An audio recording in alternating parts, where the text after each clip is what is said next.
Om Sahana Vavatu Sahanau Bhunaktu Sahaviryam Karavavahai Tejasvinavadhitamastu ma vidvashavahai.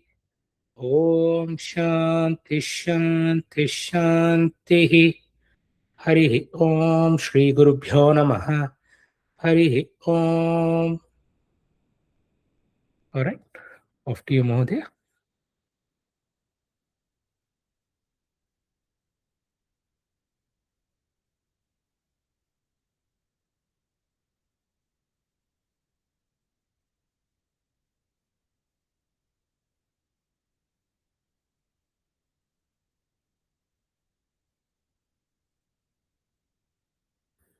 Mahodaya, please unmute yourself.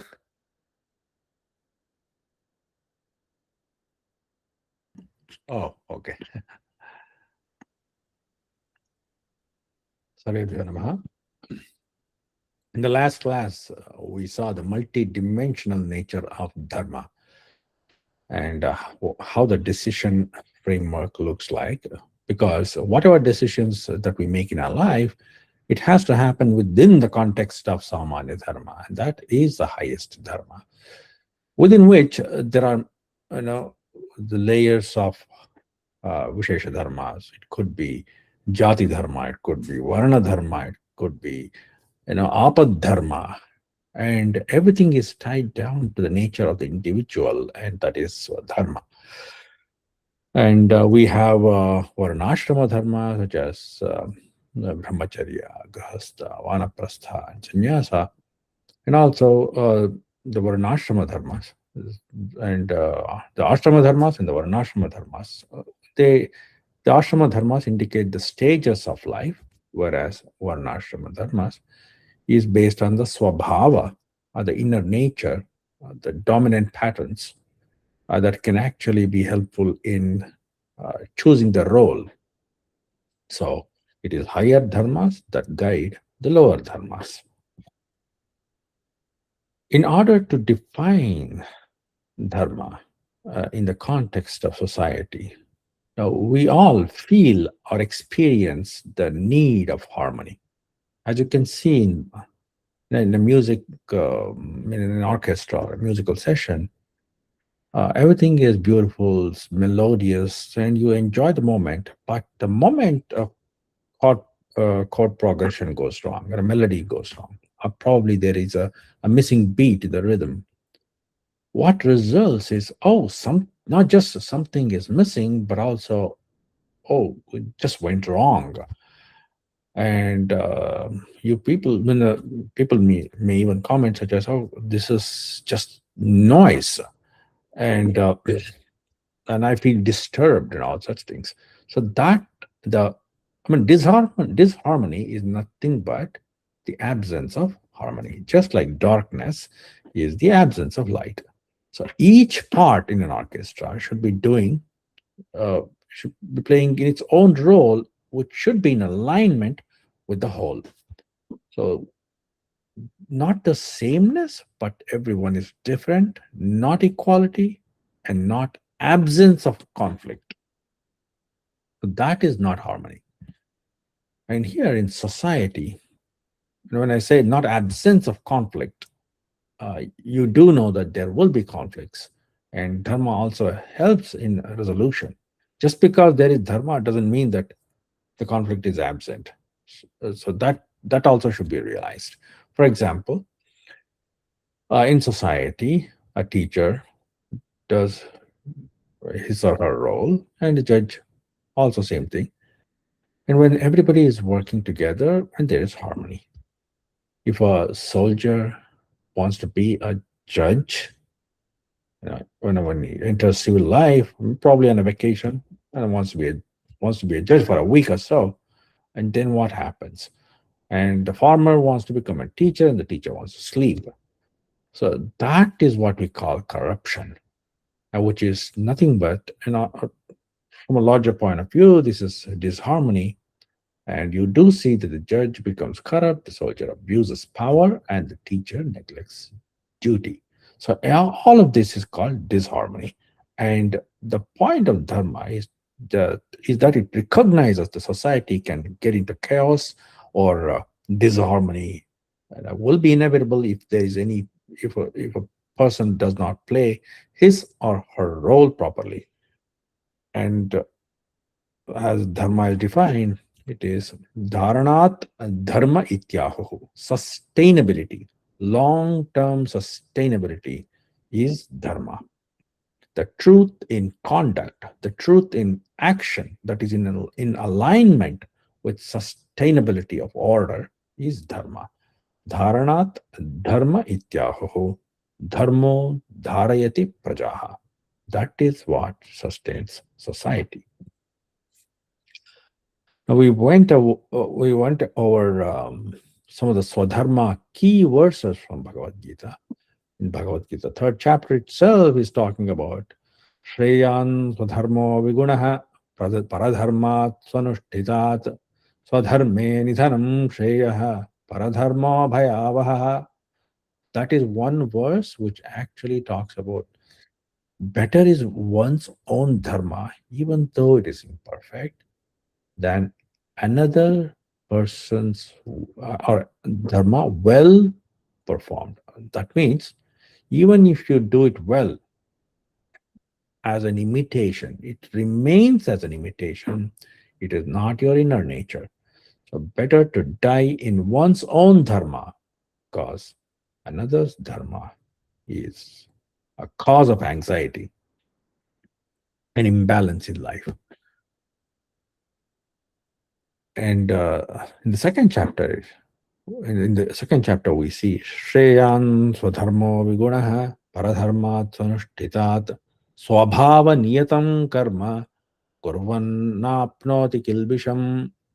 So Swabhava Niyatam Karma, that that which is natural to your Swabhava or the inner nature, and when that is performed, you don't incur sin. Kurvanna apnoti kilbisham. It does not incur sin. And in the same chapter, we do see swadharma picha veksha na vikampitum arhati. Na vikampitum arhati. You don't waver. The moment you chose it, you don't have to waver. Dharmyadhi yuddhat shreyo anyat kshatriyasya na vidyate. There is no other dharma other than kshatra dharma for you, Arjuna. So here you see he is relating the swadharma to kshatriya. So what it means is, first Krishna is talking about swabhava niyatam karma, and he's also mapping it to the one of the varnas, that is kshatra, that is leadership, that is a warrior. And in this case, there is a flavor of leadership, and that's being a warrior. As a kshatriya, you should not waver. For a warrior, there is nothing higher than a dharmic war, a righteous war.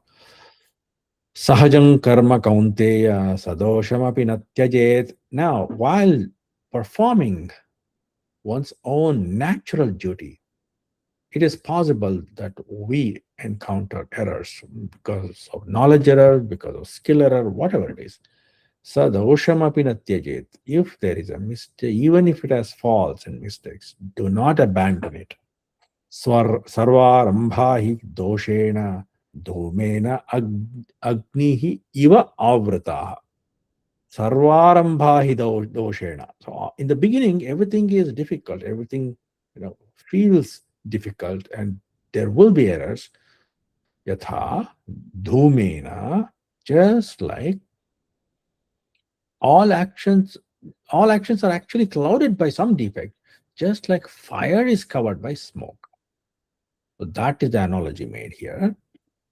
We went over these verses also in the last class, and the Sadharma concepts takes better shape, as we discuss this further. So we do know we recognize that we live in a community, right? This community, well, some people we know, some we don't know, but there are shared ways of living and shared knowledge and practices do exist in a community. And Jati has been another subgroup within that larger community, which values tradition, which valued tradition, skill, role, or inherited patterns of work. When families, kinships, and clans came together in a single geographic location, they definitely shared some of those practices and ways of living, and that formed the jati. And within that context, it actually should help you to find your inner nature and your natural inclinations. Because just like the water takes the shape of container, even your swabhava is influenced by those living around you, or many factors in the society will shape you, by which you find your swadharma. That is the expression of your swabhava, where your nature meets the world's needs, and it should be useful to the world outside. It is natural for you and useful to the world outside, and that is your swadharma.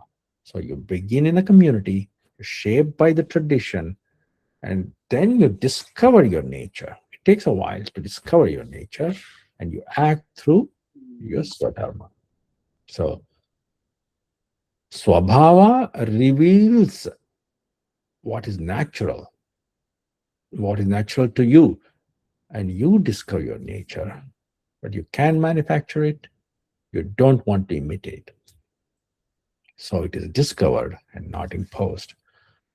Therefore, all of Swadharma focuses on responsibility, not rights.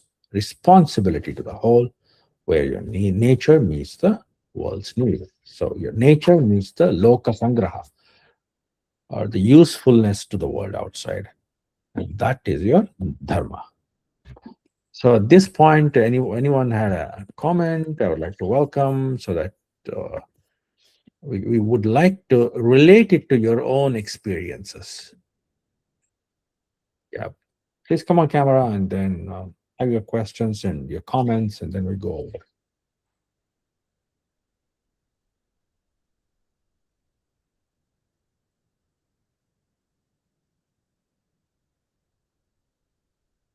Ajay ji, you had a few comments last week. Would you like to Uh, say it, something?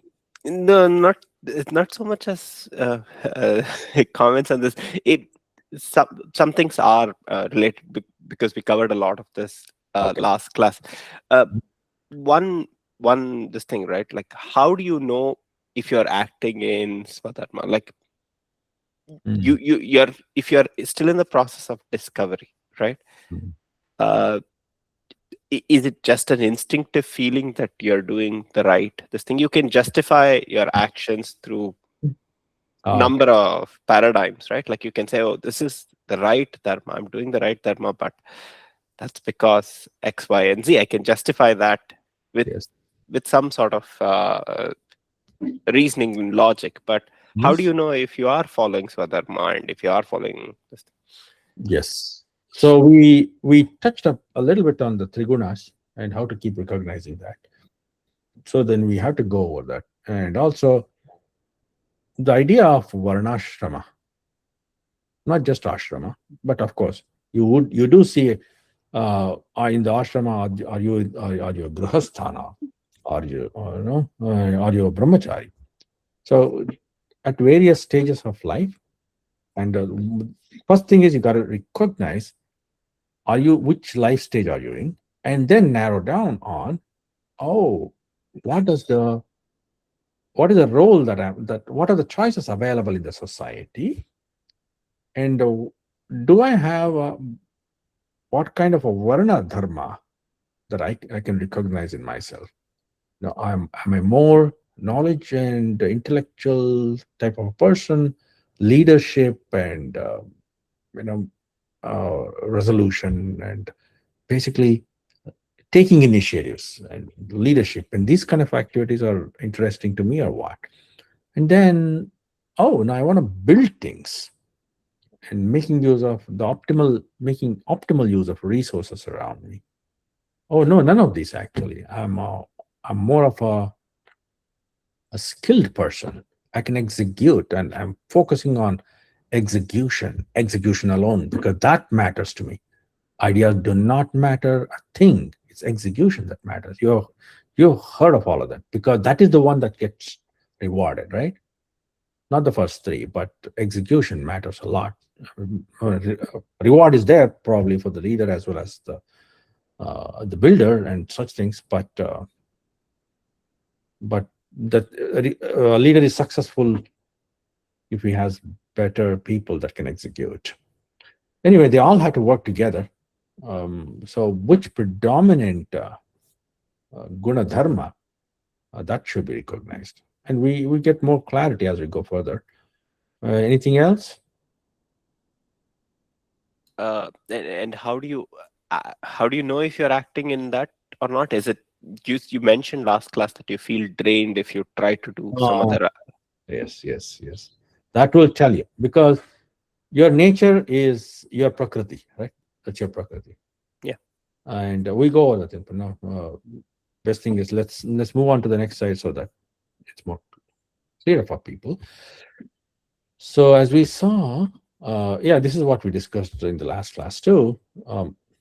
Varna is the pattern, and Swadharma is the expression. So Varna should be seen as a spectrum of functions in the society. There are people, as we can recognize in ourselves. Yeah, there are when you're a brahmachari, you're learning in you're learning more, and so you exhibit the function of knowing, interest, curiosity, and it's more abstract, but you want to know as much as possible, and knowledge, and your brahmana function will be dominant, and that is to gain knowledge and insight, to research and teach. And if that is very dominant throughout your life, so that would be the most valued, because that would be the guiding light, right? And you need a guiding light as well. And then you need the leadership. The leadership is to lead or direct with strategy, right? With decision making, clarity, and also providing protection. When you are a grihastha, you do exhibit this, right? This kind of a function. So it's all about empowering yourself, and leading others at the same time. And this can be seen within you and also around you. And the ability and the ability for building and allocating the resources, which is the Vaishya function, building enterprises, trading, business skills, and so on and so forth. And then the Shudra function, which is the most dominant in the society at any point in time. So you do see more people fitting in this kind of a band, where service and support are paramount importance. And this is where the implementation and delivery happens. So services, delivery, implementation, and converting an idea into reality, real products that you can see, touch, and feel. So that is the function of a Shudra. So they're all interconnected and they're all essential. And you do see that even in the Purusha Sukta in the form of a metaphor. But these are the main patterns which the ancients discovered, which the rishis discovered. And why? Because when you follow the swabhava, or when you follow the natural inclinations, you do see that dharma is upheld, and dharma at the level of society upholds the social order. Dharma at the level of an individual upholds swadharma. So any breakdown in that thing, so dharma fails, just like Arjuna failed to fight. And when dharma breaks, the injustice is inevitable. Therefore, the ruta is disturbed. Nothing happens to the cause and effect that is part of reality, but you do suffer in the process for short-term gains. And here you do see that Arjuna was rationalizing his decision. It was instinctive, and that is what he felt at that time. Was he wrong? No, every human being feels that. There is any compassionate person feels that, oh my God, so many people will be killed, and that will be because of me, and I don't want to be the cause of such suffering. Therefore, I will not fight in this war. And it sounds like a good choice, but dharma is all about finding the nuances and making the right judgment call, even when there is conflict between Vishesha dharmas. So, in the dharmic framework, they did recognize that the Vishesha dharmas will conflict. So, when there is a conflict, how do you make the decision? Bhagavad Gita is a decision making framework at every level, at the individual level, at the societal level, and at the level of the universe. And also how to transcend the Prakriti. Right? So that's the whole decision making framework that we find in Bhagavad Gita. So as we define, darkness is the absence of light, and disease is the loss of health. Disharmony is nothing but the absence of alignment to Ruta, which the moment we say Ruta, it is there is a disturbance. How can it happen? When you do not have the Satya, the truth. At the moment there is no Satya, Adharma is inevitable. So Ruta is the cosmic order, and Adharma is the disruption of that order. So therefore, when each part stops being what it is meant to be, the world stops being what it is meant to be. So now, how do I know? Um, how do we know that the other person is following Swadharma, or we are following Swadharma? Is because if you don't get rewarded, we tend to think that, oh, maybe that is not what I should be doing. It's very, very natural. Now, uh, if I am following Swadharma, or if you are following Swadharma, and the society does not reward you, I'm rewarding in the sense of giving you a salary, or giving you a big salary, probably you get less salary, or you make less money, and there's less fame. So it is natural to feel if you are misaligned. Misaligned to what? You may be misaligned to the society, but not to your inner nature. So if your alignment is with your inner nature, so you do see that there is a chosen service, and or a temporary or a self-renunciation to, in the case of sannyasa, as we saw in the example of Buddha. We do see that thing. Buddha just leaves home, and Father Shuddhodana expects him to be an emperor, but when he has returned, he is in front of a house begging. Shuddhodana dies, in suffering because of that. Anyway, so when the society does not reward, so what actually happens is it's not that the person is misaligned, it is the society that is misaligned. There is a system failure when you do not reward the person who is actually executing on his swadharma, right? And no support is given, and he can't sustain the role. For example, a soldier who wants to protect the country, and if they are not rewarded, and you will see that the country gets invaded, that is inevitable. So there will be a system failure, and it is misaligned with the rhythm, and so the disharmonious state will destroy eventually.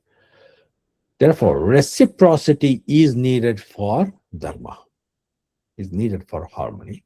So when you recognize someone is actually doing their swadharma, it's just not, it's not good to only take it, but also to give it, give back.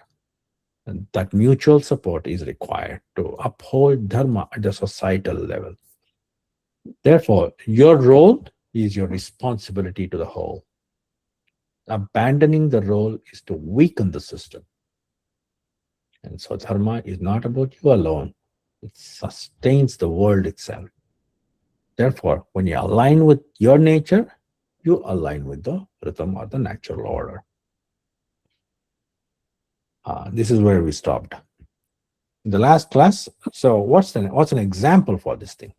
So how do you recognize your swabhava? So we said that you have this varna is nothing but varna is nothing but a classification of the swabhava, and the swabhava the varna can be a general pattern, right? General tendency.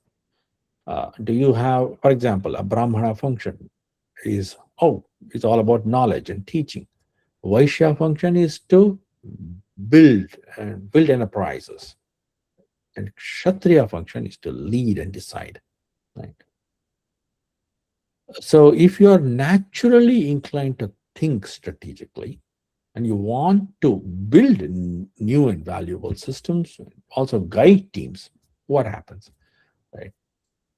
You have to know which one is dominant in you. If you're thinking very long term, strategically, and you want to, you all not only you're doing that thing, but you do hire other leaders, right, who can build valuable systems, and they in turn hire people who can execute. But if your pattern or if your unique mix of tendencies is that you started doing, you thought, you gathered people, and then you started executing as well. So where is your swabhava? Your swabhava is the dominant brahmana function, and then the less dominant vaishya and the kshatriya. So therefore, your actual role in action is probably an entrepreneur. One such example is you do see, long-term strategy, very brahmana function operating. And of course, it's not rigid. It's more like a range in which the spectrum of functions keep changing. But your swabhava remains dominant, and you do feel, your inner feeling is that when you are thinking strategically, making plans and making visions and changing directions, thinking through all the consequences, and if that is where your comfort lies, then you definitely have the varna, which is the brahmana function, dominant. Similarly, you could see that you want to lead, and you want to be a CEO, you want to be an administrator, and then carry on things and make it sustainable with the guidance of other intellectuals. That would be a business leader, or you will have a mix of both, not only a business leader but also an enterprise builder. So this enterprise building, if that is dominant in you, going one after the other, you know that your vaishya function is very dominant, and the reward is also extremely high. So you always found, even in the ancient Puranas, the Shriman Vartaka. So that Vartaka, the merchant, was always rich, and you never saw a rich Brahmana, did you? You saw a powerful Kshatriya, but not a rich Kshatriya. So fame and names are associated with the other Varnas, but the wealth is associated with Vaishya and the Shudras, because the artisans collectively made a lot more money, and whether it could be metallurgy or textiles or whatever crafts that you can think of, and they were all Shudra functions, and that is what collective wealth brings wealth to the country. So therefore, who were rich in ancient India? It is the artisans, the Shudra, and that was not the one which was which you read as, oh, Shudra means slavery. Absolutely not. The history shows that is the opposite. All right. At this point, so we'll touch upon. So one of the questions of Ajay ji was, how do I recognize it? Because I could be rationalizing. It could be instinctive, or it is what the society tells me. And is it the choice given by my society or my parents? No. Swadharma is not the choices given by the society. Swadharma is not the profession. Swadharma is not a skill. It is simply the patterns, the patterns that you recognize in yourself. And how do you know that thing? And it says Swadharma depends on Swabhava. So what is Swabhava? Swabhava is a natural pattern formed by three gunas. Those three gunas are Sattva, Rajas, and Tamas. And Sattva, Rajas, Tamas, as you can see, it's like the dial-up system. It can keep varying. And Swabhava it'll have the mix. Another question is, can you change the Swabhava? Well, you cannot really replace the Swabhava in the sense of change. If you want to say changing, not in the sense of replacing or erasing the Swabhava, but it can be refined. How do you refine it? By increasing the Sattva. So that is the one that actually balances it. So how do you tune the gunas? Because that is when the external factors matter. Food, sleep, the company, or the satsanga that you keep, the habits, the practices, and the choices you make. They are the ones that can be used to adjust the levels of sattva, which is clarity, rajas, activity, and tamas, which is simply inertia. So clarity, illumination, and knowledge, they're all associated with sattva. Rajas is all about taking initiative and constant activity, one after the other. So that is considered rajas. And also tamas, which is inertia, or the dull, or the quality of being static. But all are required. And Prakriti is made of three gunas, and without which there's no Prakriti. And Swadbhava is the Prakriti of the individual. That is what leads to Swadharma, or the right action of that aligns with one's nature. As you can see, you can tune the gunas. You'll have to discover your nature and act your dharma.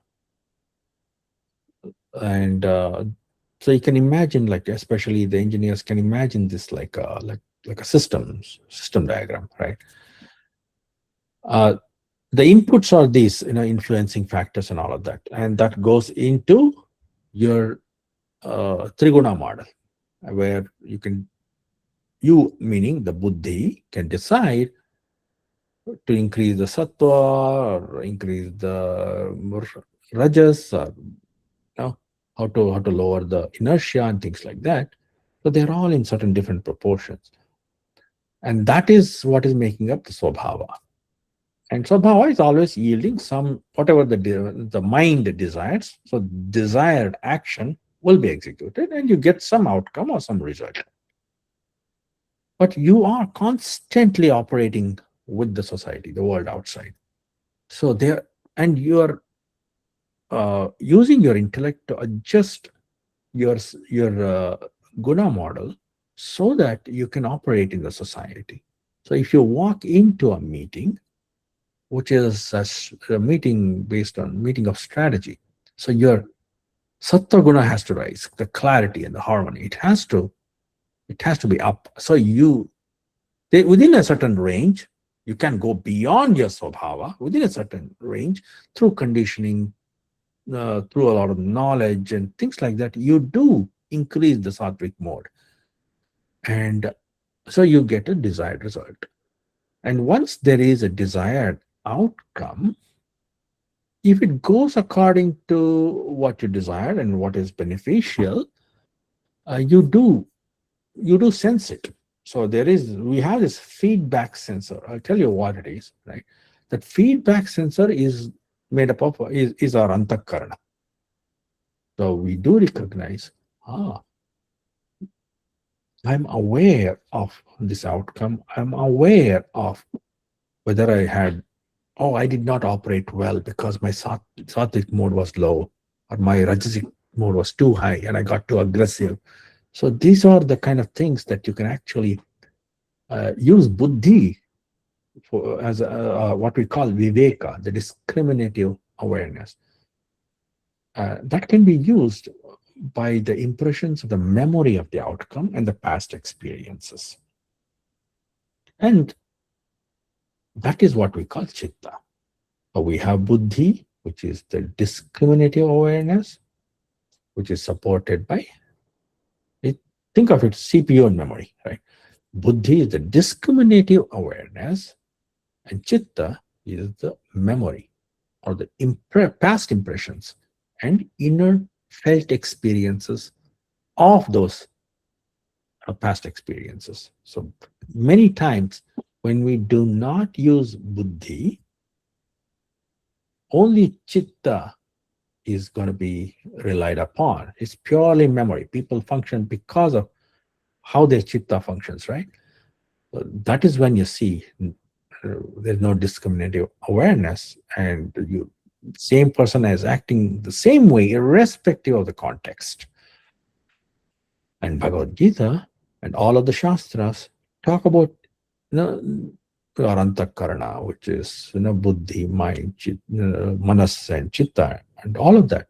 It talks about the trigunas. It talks about how you have to function in the society. The whole dharmic model, the dharmic dharma shastras talk about what is your right conduct, why you should be. And the entire all of the epics talk about Vishesha dharmas and how the particular Vishesha dharma was chosen. But all these shastras also talk about how to transcend the gunas, and not the dharma shastras, but especially the moksha shastras, such as the Bhagavad Gita. They talk about how to go beyond the gunas, so which is the moksha, transcending the conditioned nature which is in the chitta. That is what we call clearing the chitta, or the chitta shuddhi. So imagine a jello, which is soft material, and the impressions will always, if you touch it, there is an impression. Similarly, chitta, because of the past experiences, they're all certain impressions. The grooves, you can imagine the grooves on the jello material, and that is the impression, what we call that, or sanskara. So, and the vasanas, right? So whatever the past experience is in the chitta, and that is how people function because of those impressions. And those are the tendencies that should be, or there, those are the impressions that should be purified. And that is chitta sanskara. And all of the sadhana is to cleanse that memory and improve buddhi, or the viveka, so that the viveka arises. Right? The right action comes from the right nature, and the right nature comes from right tuning of the three gunas. So you've got to master the system, then realize you are beyond it. That's the message of all the Upanishads, the Gitas, the epics, the Vedas, and all of these put together. Yes. Any question at this point? Yes, I took a Vipassana course a few years ago. It's interesting that the way you put it, that the jello concept, their concept of chitta, at least the way they would explain it, is that it's either you are bound to an aversion or a craving, right? you're kind of caught in between the two, and every time you succumb to one of these things, it's like a metallic piece and you're drawing a line, right? Mm. Only after realizing that you're going through the cycles of this thing, those lines keep going deeper and deeper and deeper. But once you start making those realizations, once you start coming out of your chitta dependency on your chitta, it slowly starts going away slowly, right? And until you get that clarity that you're not any more closer to moksha, you're going away from that Yes. realization. Yeah. So with the whole, I mean, because you can't. So there is a very methodological process, right, to improve the sattva. So ours is not about just yeah, it's a foundation, um, meditation and things like that. They're all foundation, and that prepares the chitta to get the right inputs. And dharma shastras are constantly talking about how to function in terms of roles. So even the services that we do can refine the swabhava. So you did the 10-day course of Vipassana? The 14-day course, the Oh, two wonderful. and a half weeks. It's the one in near Dallas. They have that Yeah, facility. that's okay. Yeah. That's wonderful. SN Gaonkar. Yes. SN Goenka. Yeah. SN going to, yes. Yeah. Yeah. And one of the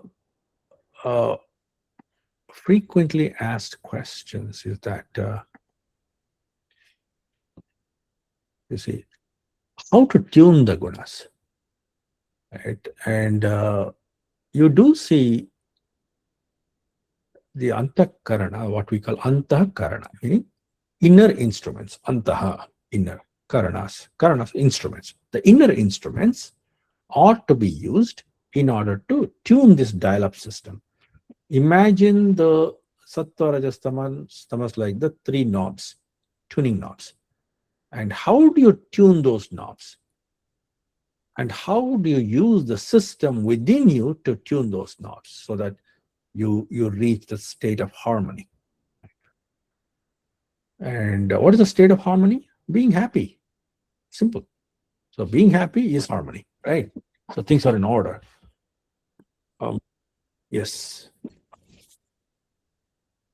Question? Yes. So the question is, you mentioned the grooves and the kind of repeated experiences Experience. through the activities, through what you practice, what you eat, what you sleep, who do you speak with, and all those things, right? Mhm. Maybe it's a clarification point I'm asking. So there are two concepts that are introduced, right? One is the concept of samskaras that you accumulate over a period of time, and if you subscribe to the idea that you may even accumulate over multiple births. And same thing with vasanas, where again Ajay ji talked about the raga and dvesha. Accumulated raga and dvesha can also be termed as vasanas, right? So what's the difference between samskara and vasana? Or are they same thing, like termed differently, or are they distinctly separate concepts? Well, I mean, it's samyak karayati. That which leads you to good things is sanskara. That which lead you to undesirable things is vasana. They're all impressions. Okay. It's one subgroup Okay. within those impressions. Yeah, there is as you can see here. Yeah, we'll talk more about that now.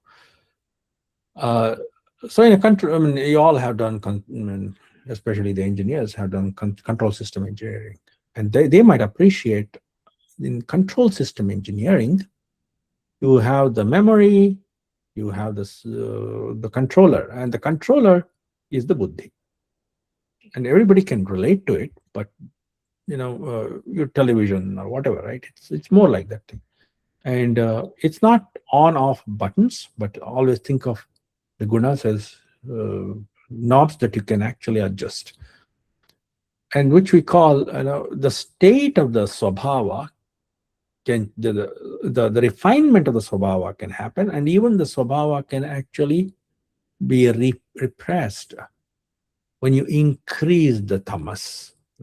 Procrastination, lying on the bed, watching TV all day and not getting anything done is very much tamas. Right? And if tamas should be there, because that is required for good sleep and all that, and if you don't sleep at all, so because of too much rajas, your system, within 7 days, all kinds of diseases can be seen, right? This is experiential. So most of what we say here is not modern science, which requires the rigor of measurability, falsifiability, right? It's more experiential. And if you study neuroscience, some of the claims of what you find in neuroscience versus what you find here, you do find that parallel. Therefore, it is experiential and mostly universal, because whatever is universal is very much, you will find that in the Indic Shastras. What is essentially Indian is also universal. And that should be realized. All of what you see here is experiential. You have felt that you can control it. You have felt that you have acted based on what is in the memory, the chitta. You do know that you have something called manas. Why? Because manas is all about likes and dislikes. Ishta, anishta. Ishta prapti, anishta nasha is life. I want to get what I like. I want to get rid of what I don't like. That ishta and anishta, when the rajas is too high, becomes raga and dvesha, which is aversion and craving. Raga is craving, that is ishta. And aversion is the anishta. I don't like it, but if the rajas is too high, dvesha. So rajas and the tamas should be under the control of sattva. You need the sattva adhina rajas, sattva adhina tamas. They should be under the control of sattva to have that balance or the inner harmony. So manas and chitta. So all these boxes that you see, that all the time chitta gives information to the manas. Manas operates in the mode of sattva, rajas, and tamas. And buddhi, if it can control, if it's a good controller, then it can tune up. Otherwise, it just leads to actions, right? And these actions can be good or bad. And it is the dominant, there is one idea of centrality called ahankara, or the ego. That is also a thought of centrality, which actually keeps attaching to roles, false identifications, such as I am tall. Really, Bhagavad Gita asks, well, I am a soldier, but you say you're a soldier when you had the body of a baby, the body of you'll have the body of an old man, and you'll have the body of a very, very old man. You had the body of a kid, toddler, and all of this. And the body is constantly changing, but you remain as you throughout. And what you do say, oh, I am a kid. I am a man. I am an old man. I am a father. Now I am an engineer. I'm a doctor. It's all this I am, which is the thought of centrality, keeps attaching to body, keeps attaching to functions of mind, and keeps attaching to, oh, I am short, I am tall. So the whole language is misleading you. Instead of saying, nobody says, I have the quality of tallness, I have the quality of shortness. People say, I am angry. Nobody says I have I have anger, but which is reality. So there is a constant attachment of the ego to roles, responsibilities, uh, to proportions of the body, and also gender. And that is ego. Yes, someone had a question. Yeah. Modi, a quick question. In that picture, where would the vasanas and samskaras be operating? Oh, here in the chitta, I see. memory impressions, Okay. the chitta. Yeah. Okay. Thank you. So, which guna is dominating? It is the buddhi that has to recognize which guna is dominating. Is it calmness, lightness, clarity, knowledge, or is it restlessness, desire, drive, and ambition? Or just the laziness, the darkness, the confusion, the dullness? And all these things are recognized by the functions of chitta, the functions of manas, and buddhi as the controller should determine it.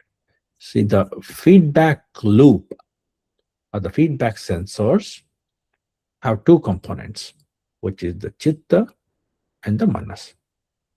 Because whatever is in the past, oh, I went to this restaurant and I like this food, coming from the storage.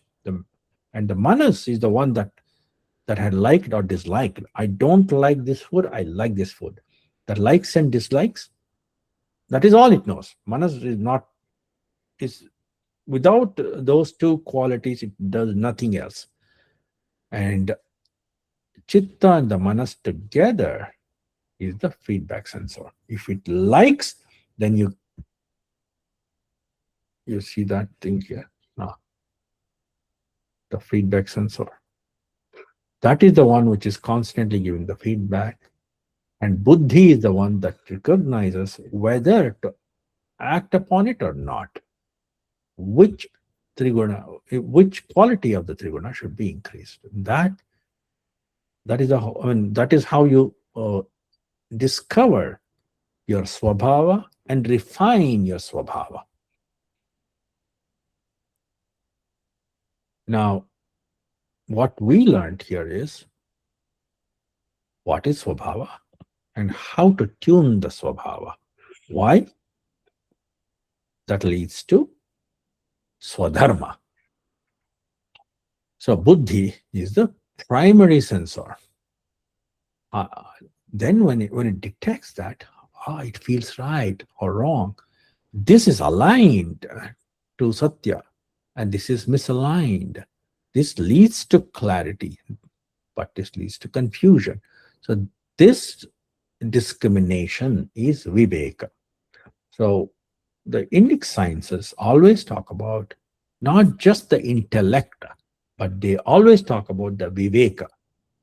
It's not about being clever in a certain domain or doing the job right or doing something, doing an action efficient, performing an efficient action. Viveka is about whether that action is right or wrong. The awareness, to bring in awareness to that action, that is viveka. And that discriminative awareness is the function of buddhi, and that is never realized throughout life for most people. Even though they can be, they probably intuitively know that thing, but it has to be deliberate. And that happens with the chitta shuddhi. And here is the thing that light of awareness, the correction, the judgment. And that is the core feedback mechanism, that's a core controller, which is helpful to discover swabhava. And not deliberately, but otherwise it will be operating without any awareness. The chitta is the memory-based feedback. It stores the consequences too, not just the memories, but also the consequences. And that is how certain patterns are dominant in the chitta. It will tell you whether the last time led to suffering or not. And this pattern keeps repeating. And the buddhi is the one which is trying to help you. Oh, don't suffer too much. Don't suffer. This was too much suffering.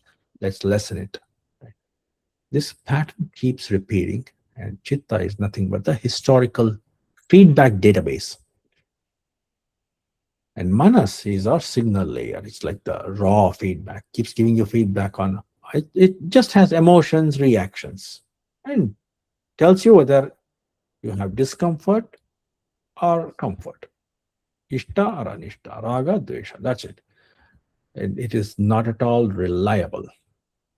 It's useful, but not reliable. Yes. Um, Mahoday, so see, we say something called as Shad Ripu, right? So there is Kama, Krodha, Moha, Lobha, Mada. Mada, Matsarya.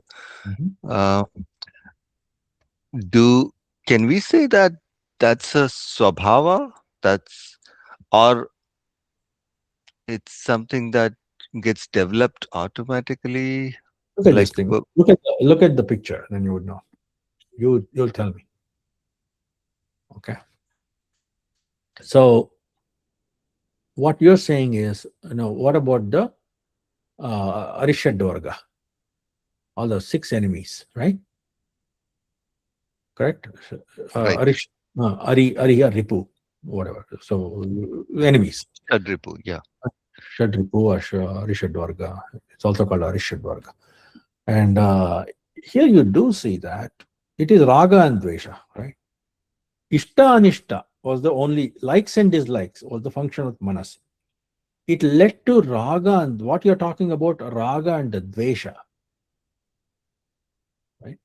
And that becomes very strong. The what is harmful to your own nature is the Arishadvarga. You cannot do your Swadharma because of your internal enemies. And where are they? How are they operating? They are not independent. They are coming from outside. Your manas operated without the help of vivek or the buddhi. So likes and dislikes became stronger, raga and the dvesha. And the raga and the dvesha are further divided into arishadvargas. They are more, it's more granularity into negative emotions. Right, yeah. So it can become lobha, the strong desire. Yeah, That, strong, yeah, extremely strong desire. Never, it's not stopping at all. Yeah. So it's high rajas. At the end of the day, it's very high rajas, right?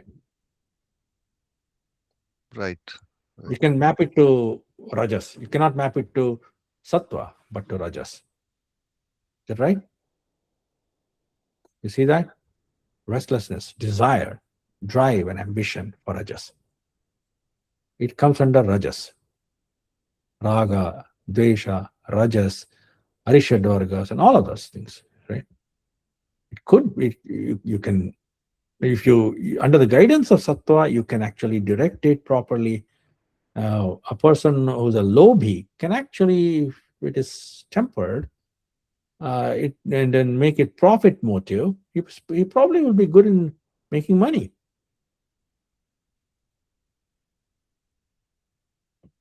It and also we talked about how to, if it is not, kama and the artha, they are like two bulls, uncontrolled bulls.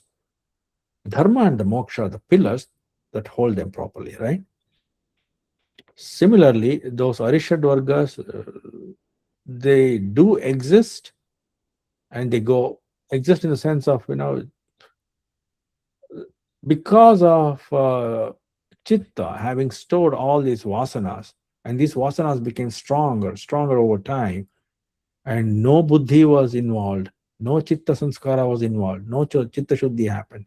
So those ragadvesha and arishadvargas grew. Okay, so these are our feedback sensor when we talked about this part in this diagram. So this is what is constantly giving us the feedback, these three layers: manas, chitta, and buddhi. The storage, the like and dislike, thoughts, the choice maker, and the buddhi, the controller. So now, is this chosen or discovered? So we have the evidences from the Shastras themselves. Now it starts with the Sat, in Rigveda itself it starts. Ratancha satyancha biddhad tapaso adhyajayata tato ratrajayata tatas samudro arnavaha. From the Ruta and the Satya, the universe arose. From that came night and then the cosmic ocean. Cosmic ocean, samudro arnavaha. So what it means is the universe is grounded in the order of Ruta. And the Taittiriya Upanishad. So this is what we were taught in schools, right? Satyam vada dharmanchara swadhyayanma pramadaha. Speak the truth to be in alignment with reality. Practice dharma, which is nothing but truth in action, and do not neglect learning. Dharma is not abstract. It's a living experience. And the role-based dharma, the Bhagavad Purana says, Ata pumbhis dvijashrestha varnashrama vibhagashaha swanushthitasya dharmasya samsiddhir haritoshanam. So if you recognize your swadharma and the role based on that, which is Brahmana, Dvijashrestha, twice born, you're born, and then when you qualify yourself to be Brahmana, Kshatriya, Vaishya, Shudra, and so on and so forth, that Varnashrama, by performing one's duty according to one's role, perfection is attained and the divine is pleased. So that is the Purana itself declared. So you see that, how an abstract thought was being made a lived experience. So therefore, dharma is expressed through roles. And Swadharma, it says, this is Bhagavad Gita verse that we saw. And also here, duty arises from nature. Brahmana Kshatriya Visham Shudranancha Parantapa Karmani Pravibhaktani Swabhava Prabhavair Gunaihi. So Brahmana, Kshatriya, Vaishya, and all these varnas, they are classified according to Swabhava Prabhavair Gunaihi. Gunaihi, which three gunas. And they're in what Prabhava, influence. What did they influence? Swabhava. So the duties of different groups arise from their own nature. So therefore, the duty flows from your nature. And so, all right, now I recognize my Swabhava, and let's say I like leadership, but I like execution. I also like strategy, and so people tend to do that thing, right? Because of whatever reason. And suppose a person is extremely good in being a professor, and then he sees a dance and he wants to be a dancer. So what happens? Right? He might even try to learn and then go and then perform, but if it is not his swabhava, in the middle of singing or dancing, he'll start lecturing. It looks very odd, right? That when you keep returning to your swabhava, therefore one should not abandon one's natural duty. Sahajam karma kaunteya sadosham api na tyajet. Sahajam karma kaunteya sadosham api na tyajet. Don't do the tyaga of your sahaja karma, which is swadharma. Do not abandon your natural duty, even if it is flawed. Sadosham, even if there is doshas, do not abandon them. So all actions are covered by some defect. Sarvarambahi doshena dhumena agnihi iva avrataha. Just like the fire is covered by smoke, there will be many mistakes, even when you're pursuing your own swadharma. Therefore, accept imperfection, and it's not the reason to abandon your role. So it is fundamental to recognize swadharma. So therefore, swadharma is not imposed. It has to be discovered. It is at the intersection of your nature, a role, which is a role not in the form of social roles, but patronized roles, right? Brahmana, Kshatriya, Vaishya, and Shudra, and that order. So what was Arjuna's swadharma at that point? Fighting for the right cause. Now, what was his nature? He had the courage and he was duty bound. He had the tendency to recognize what is right, and he was extremely disciplined, and he was very, very skillful at a very young age. And also, swadharma is also to recognize that sometimes you're naturally good at something and others should find it hard.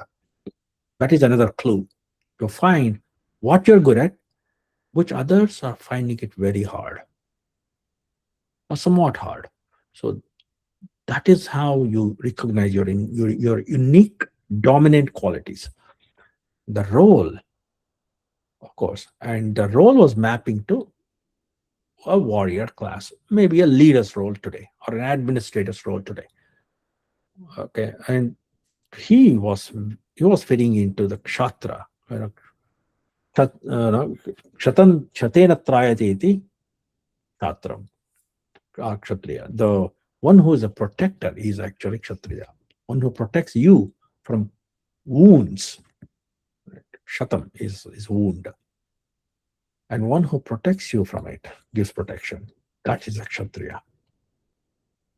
And the order was, so what happened when Arjuna upheld his swadharma? Protection of justice was inevitable. And that is how it was naturally useful to the loka, or that was the loka sangraha. And that is what Krishna was preaching Arjuna. So he had to fulfill his unique dharma by acting with his swabhava. That was courage, and as a warrior, to protect justice.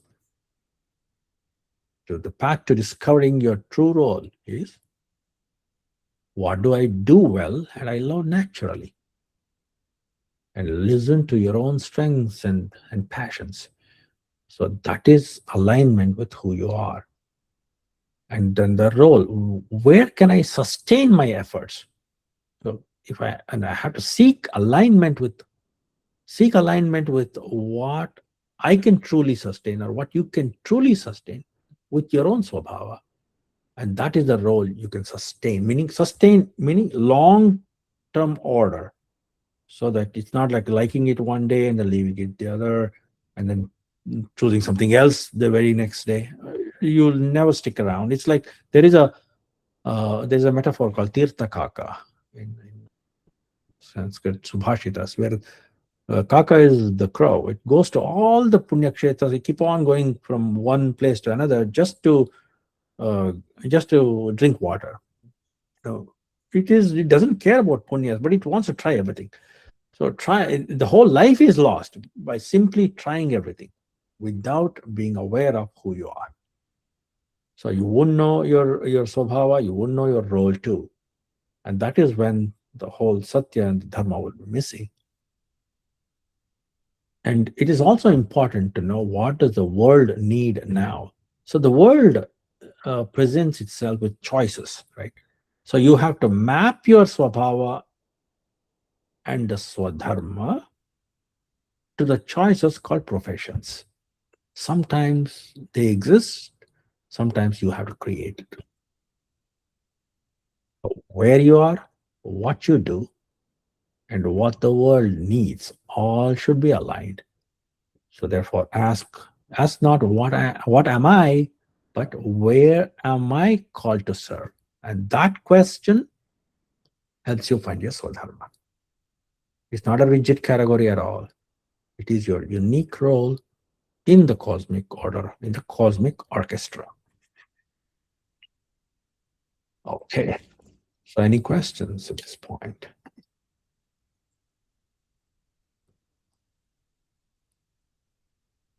Is it confusing or is it more clear now? Or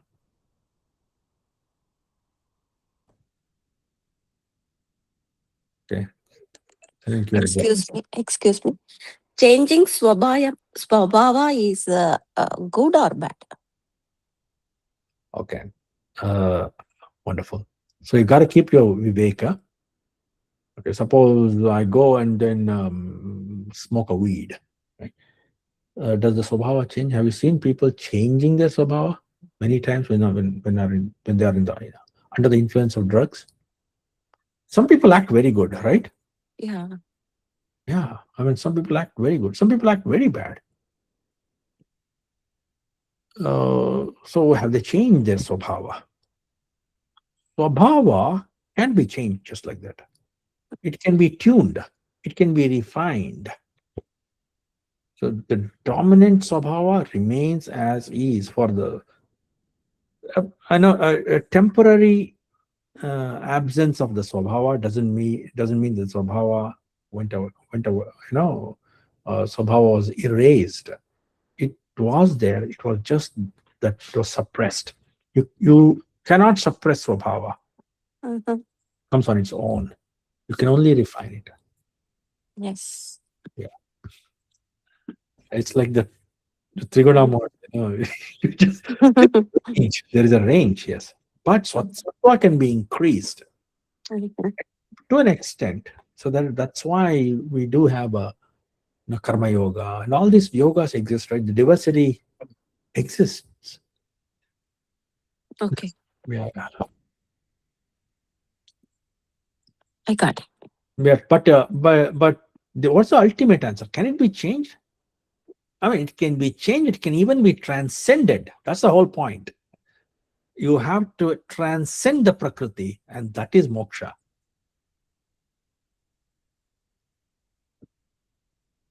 Now that's a twist, right? Yes. It's- Transcendent. Mhm.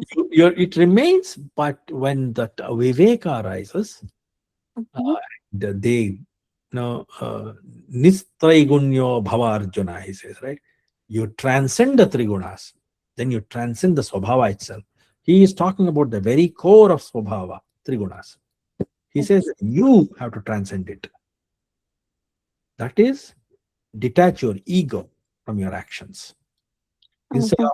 Instead of I am the doer, the doership, the kartrutva, and the bhoktrutva is I am the enjoyer, I am the doer. If those two things are left, they are detached from the outcome.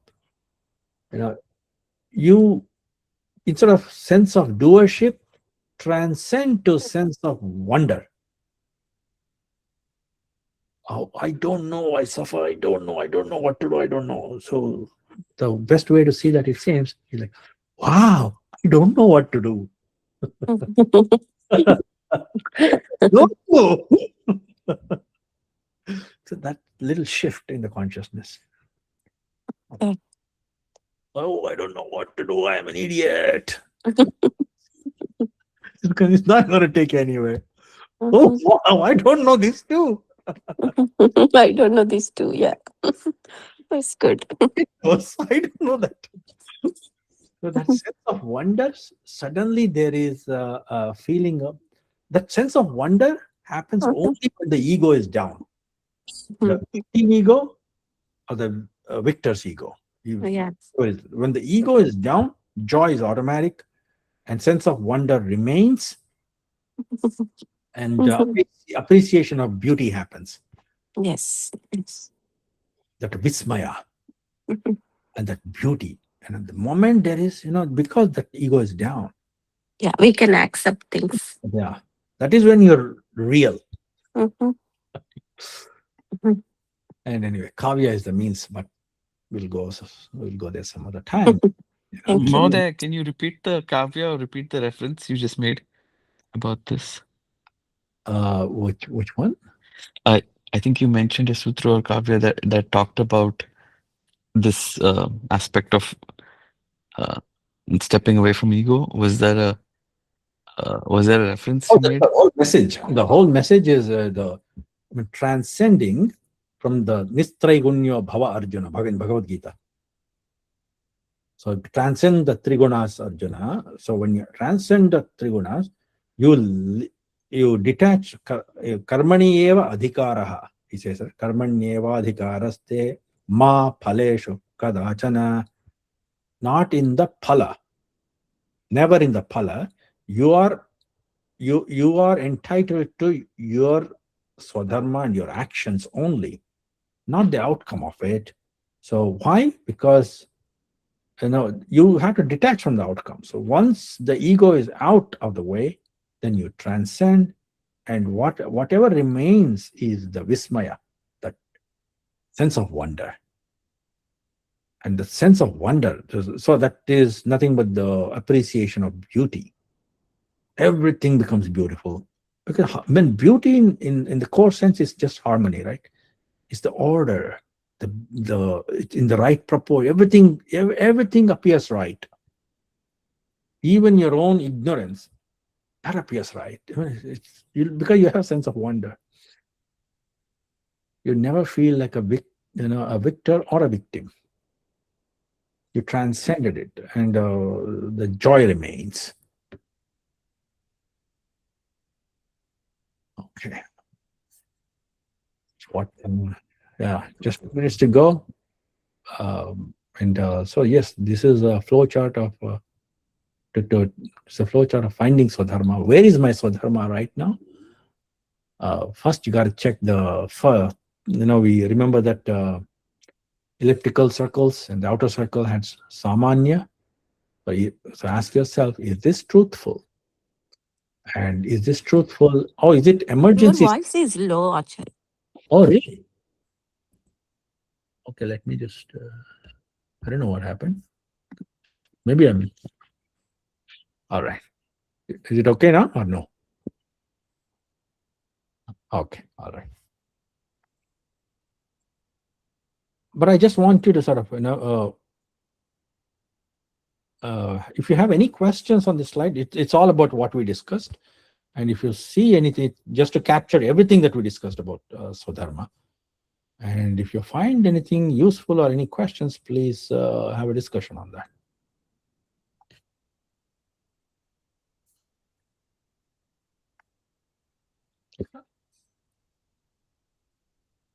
So recognize if it is Samanya Dharma, recognize if it is emergency. As long as you're following the Samanya Dharma, and in the Vishesha Dharma, you recognize what's your role and responsibility. Are you a parent or a leader or an engineer? Right? That's what most of us are. If you're a doctor, ask yourself, you're a doctor or you're a lawyer. And then check, you do the nature check. Does this match my natural strengths? Can I sustain this deeply? Or am I forcing imitation? Imitation is paradharma.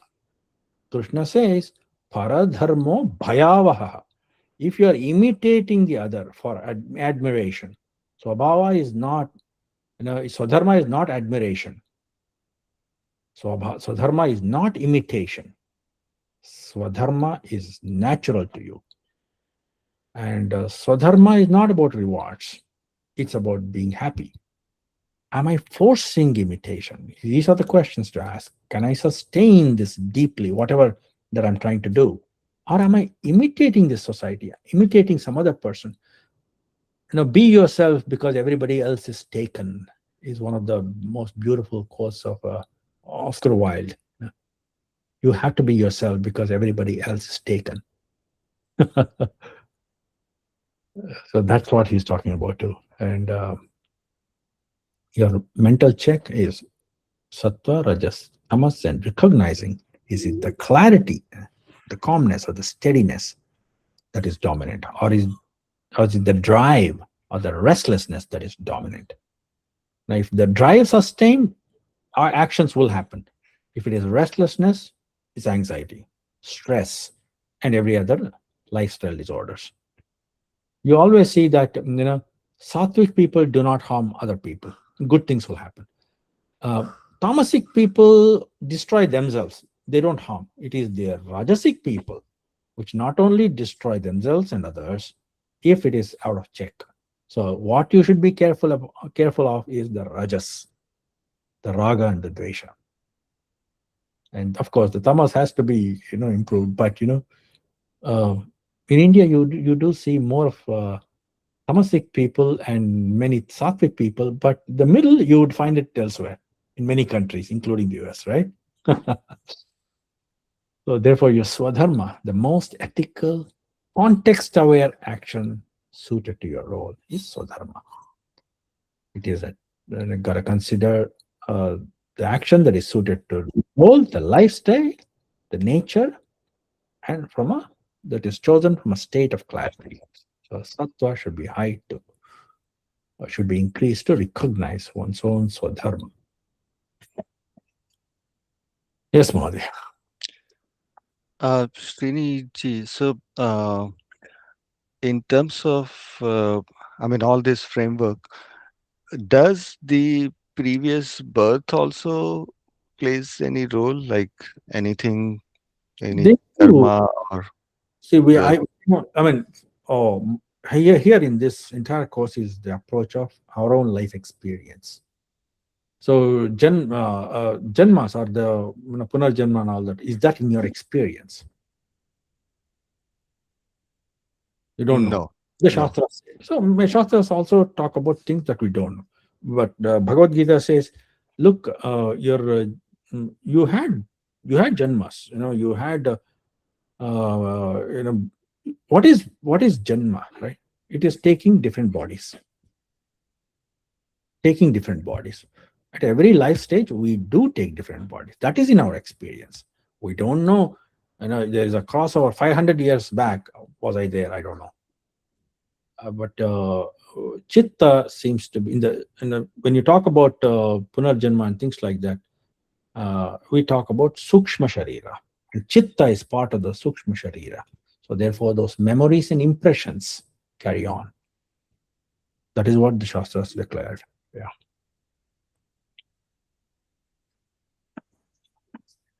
Astu, Astu.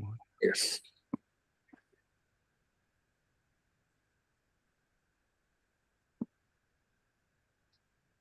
Yeah, all these things, they can be seen from a purely modern or the scientific point of view, because there's no falsifiability, which is the very core of scientific experiments. It has to be physical, it has to be experimental and falsifiable.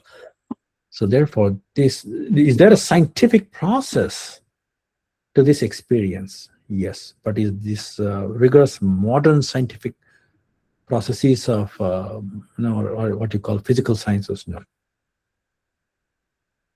But do they map to modern discoveries?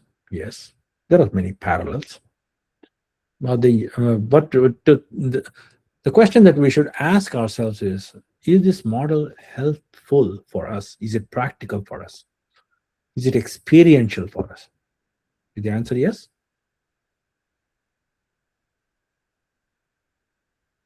Do I feel that I have buddhi? Do I feel that, do I have that in my experience?